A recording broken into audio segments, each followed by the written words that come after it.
Good morning students, I am Gunjan Joshi from Navjyoti global school Paharpani. आज हम अपनी कक्षा 8 का पाठ 6 भगवान के डाकिए कविता पढ़ने जा रहे हैं। ठीक है, तो भगवान के डाकिए अर्थात जो संदेश को एक जगह से दूसरी जगह ले जाते हैं। ठीक है, और यह कविता के जो रचयिता हैं वो है रामधारी सिंह दिनकर। तो इस कविता में रामधारी सिंह दिनकर जी ने पक्षी और बादल को भगवान के डाकिया बताया। भगवान के द्वारा जो हम मनुष्य को संदेश देते हैं वो कौन है? पक्षी और बादल हैं।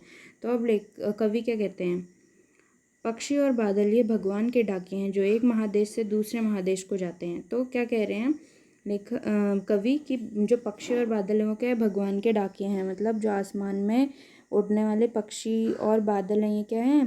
भगवान के डाकिए हैं। और ये एक देश से क्या कर रहे हैं? दूसरे देश को संदेश का आदान प्रदान कर रहे हैं। हम तो समझ नहीं पाते हैं मगर उनकी लाई चिट्ठियाँ पेड़ पौधे पानी और पहाड़ बाँचते हैं।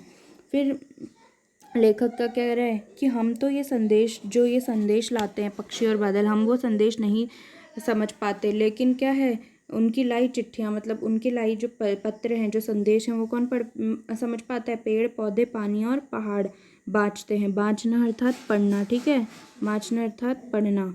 तो ये जो पेड़ पानी ये क्या है? उनके संदेश समझ पाते हैं। ठीक है, हम समझ नहीं पाते। कौन समझ पाता है? पेड़ पौधे पानी और पहाड़। ठीक है, तो लेकिन तो ये क्या कहते हैं? तो यहाँ पे फिर कवि क्या कहते हैं? हम तो केवल यह आंकते हैं कि एक देश की धरती दूसरे देश को सुगंध भेजती और वह सौरभ हवा में तैरते हुए पक्षियों की पांखों पर तिरता है।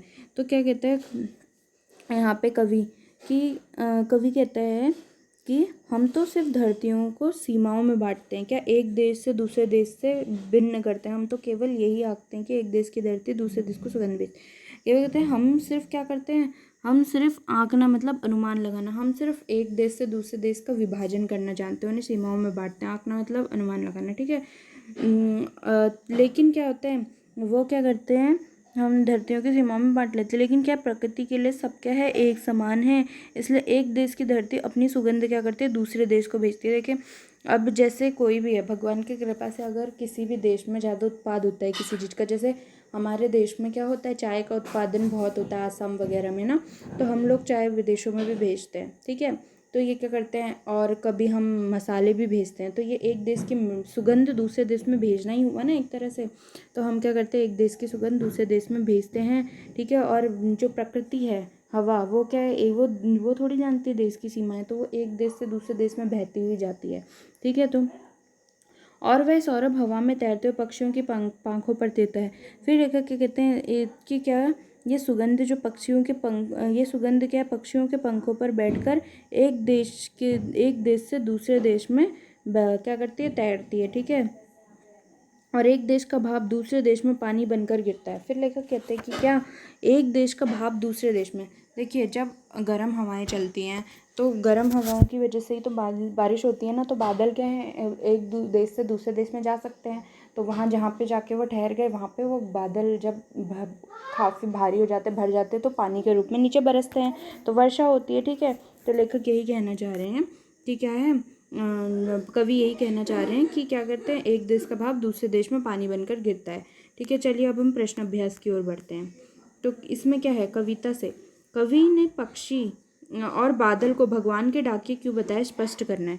देखिए, हमें बोला है कि यहाँ पे हमें ये बताना है कि क्या है? कवि ने पक्षी और बादल को भगवान के डाकिए क्यों बताया है, हमें स्पष्ट करना है। देखिए, कवि ने पक्षी और बादल को भगवान के डाकिए क्यों बताया? इसलिए बताया है क्योंकि जिस प्रकार डाकिए संदेश लाने का काम करते हैं, उसी प्रकार पक्षी और बादल भी क्या करते हैं? संदेश लाने का काम करते हैं। उनके लिए संदेश को हम भले ही नहीं समझ पाते, उनके लाए हुए संदेश को, लेकिन पेड़ पौधे पानी पहाड़ उसको भली प्रकार समझ पाते हैं। ठीक है, जिस तरह बादल और पक्षी दूसरे देश को जाकर भी भेदभाव नहीं करते, उसी तरह हमें भी ऐसे ही अपने आचरण में ऐसे ही भाव लाने चाहिए। ठीक है, तो हमें कवि ये संदेश भी दे रहा है। देखिए, किसी भी कविता से कवि हमें कोई ना कोई संदेश देता है। यहाँ पे क्या दिया? हम कवि ने एकता का संदेश दिया कि हमें क्या है? भेदभाव नहीं करना चाहिए। ठीक है, पक्षी और बादल द्वारा लाई गई चिट्ठियों को कौन कौन पढ़ जाता है, सोच कर लिखिए। अब क्या बोल रहे हैं? पक्षी और बादल द्वारा लाई गई चिट्ठियों को कौन पढ़ता है? पक्षी और बादल द्वारा लाई गई चिट्ठियों को पेड़ पौधे पानी और पहाड़ पढ़ पाते हैं। किन पंक्तियों का भाव है? पक्षी और बादल प्रेम सद्भाव और एकता का संदेश एक देश से दूसरे देश को भेजते हैं। ये कौन सी पंक्तियों का भाव है? पक्षी और बादल ये भगवान के डाके हैं जो एक महादेश से दूसरे महादेश को जाते हैं। हम तो समझ नहीं पाते मगर उनकी लाई चिट्ठियाँ पेड़ पौधे पानी और पहाड़ बाँचते हैं। आई थिंक हाँ इसका है। ठीक है, ये पंक्तियाँ जो पहली वाली पंक्ति पक्षी से लेके बाँचते हैं तक। ठीक है, ख क्या है, प्रकृति देश देश में भेदभाव नहीं करती, एक देश से उठा बादल दूसरे देश में बरस जाता है। यह है आपकी दूसरे पद की पंक्तियों का क्या, हम और एक देश का भाग दूसरे देश में पानी बनकर गिरता है। ठीक है, नीचे से तीन पंक्तियाँ जो है वो। पक्षी और बादल की चिट्ठियों में पेड़ पौधे पानी और पहाड़ क्या पढ़ पाते हैं। देखिए कवि का कहना है कि पक्षी और बादल क्या भगवान के डाके हैं। जिस प्रकार डाके संदेश लाने का काम करते हैं उसी प्रकार क्या करते हैं बादल भी भगवान का संदेश लाने का। पक्षी और बादल की चिट्ठियों में पेड़ पौधे पानी पहाड़ भगवान को भेजे एकता और सद्भावना के संदेश को पढ़ पाते हैं। इसलिए अमल करते नदियाँ समान भाव से सभी लोगों में अपनी पानी को बांटती है। पहाड़ भी समान रूप से सभी जगह खड़ा होता है। ठीक है, पेड़ पौधे भी समान भाव से अपने फूल सुगंध सभी देशों में बांटते, कभी भी भेदभाव नहीं करते, सभी लोग को बांटते हैं। वो गरीब हो या चाहे, पेड़ तो नहीं कहता ना कि तू गरीब है तो तू मेरी छाया मत ले, तू मेरे फल मत ले ना। पेड़ ये कहता है कि तू अमीर है तो तू मेरी छाया ले, फल ले, है ना। ऐसा तो कुछ नहीं है। अमीर गरीब या फिर एक देश से दूसरे देश में कोई भेदभाव प्रकृति नहीं करती है। तो ओवरऑल क्या है, कवि इस कविता से ये बताना चाह रहे हैं कि जिस प्रकार प्रकृति कोई भेदभाव नहीं करती मनुष्य पे, जाति के आधार पे, देश के आधार पे, रंग के आधार पे, अमीरी गरीबी के आधार पे, उसी तरह हमें भी भेदभाव नहीं करना चाहिए, ना देशों को सीमाओं में बांटना चाहिए। एक देश की धरती दूसरे देश को सुगंध भेजती है। कथन का भाव स्पष्ट कीजिए।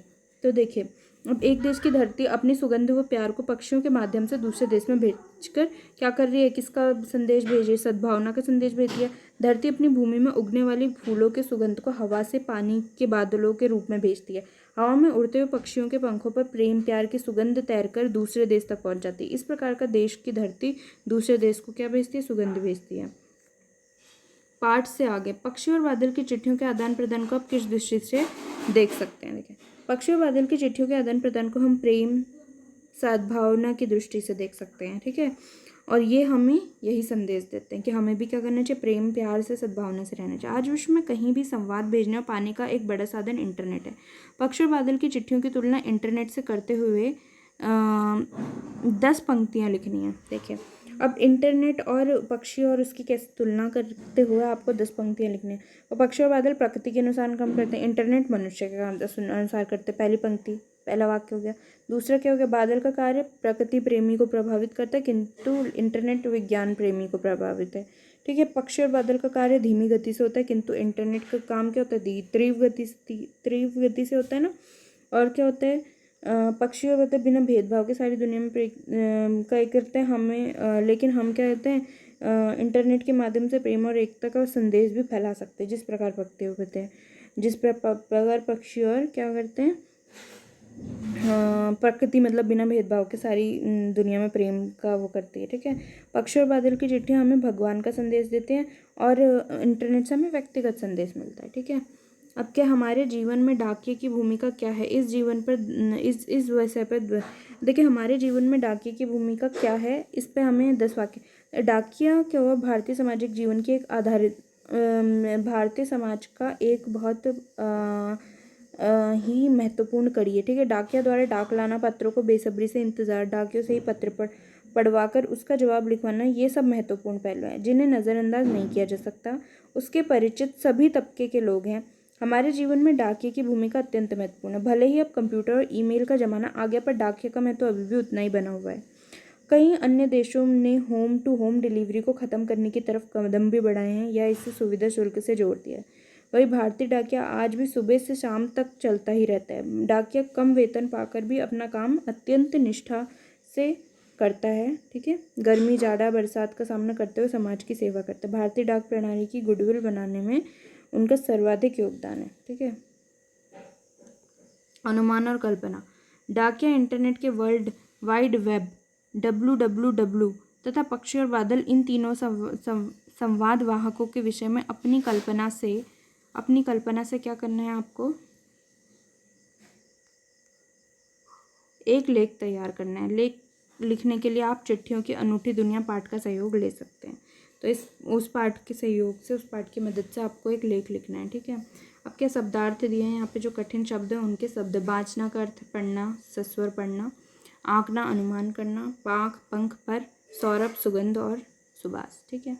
तो चलिए ये कविता यहीं ख़त्म होती है। आई होप आपको सब समझ में आया होगा अच्छे से। चलिए बाय।